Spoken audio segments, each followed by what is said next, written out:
It's that time of year when high school seniors start getting those college acceptance letters in the mail. Yeah, it's pretty exciting. And one Foothill high school student is getting ready to go to Princeton, but the journey to get there wasn't easy. And Mary Kate joins us this morning with her pretty remarkable story. Yeah, that's right. Kaylani Burja compares her story to Homeless to Harvard, but instead of Harvard, she's on a path to Princeton.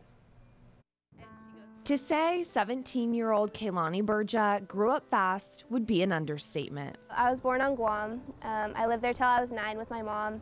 And when I was 7, she started getting sick. My role kind of changed to caretaker. I kind of grew up and was the adult of the household. When they moved to Bakersfield, Burja hoped she would be able to live with her dad in Texas.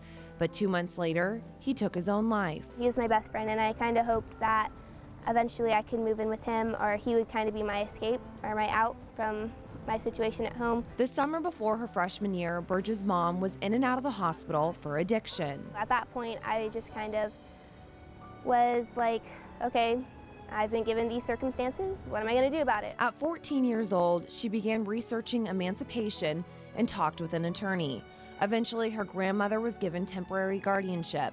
7 months later, she found herself living permanently with her uncle. The past 3 years, I've had for the first time in my life like a stable environment. Through it all, school was her escape. I'd always been inspired by the homeless to Harvard kind of stories of people just putting their energy into better things. But her story isn't homeless to Harvard, it's preparing for Princeton. The one thing that sets Kaylani apart is that she has a goal and goes for it, and she never has diverted her attention from that goal from the time she began until well, now that she's gotten into Princeton. The fact that I get to follow in the footsteps of my favorite author, Jodi Picoult, who went there, and Michelle Obama, Justice Sonia Sotomayor, all these amazing people, is just an incredible opportunity, and I'm just really, really thankful. One person she says helped keep her going, 17's own Alyssa Carlson. Carlson spoke to Burja's 6th grade class, a day she'll never forget. I just got really starstruck and excited, and she was signing autographs, and so I went up and I met her, and she gave me her autograph, and I went home and I framed it right away. Sometimes I would just look at the autograph and say, I can be like the Alyssa Carlson, I can go to college. 6 years later, Burja met Carlson again. Oh, nice to meet you. Me too. Now she's hoping her own story will inspire someone else.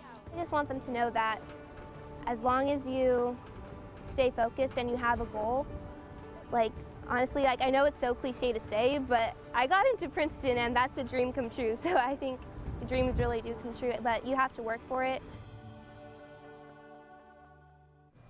Kaylani will be part of Princeton's class of 2023, where she plans to major in English with hopes to becoming a journalist one day. Yeah, I think whatever she sets her mind to, she can do. Yeah, she's clearly very determined, and she's just an incredible person to meet and talk to. So, well, hopefully we get her here one day. And it's really neat to see those stories here in Kern County. You know? Yeah, it would be super cool if she came back and, that would be worked amazing. here in town. I love it. I loved it. All of us really have loved it. So. All right, thanks, Mary Kate. Yeah.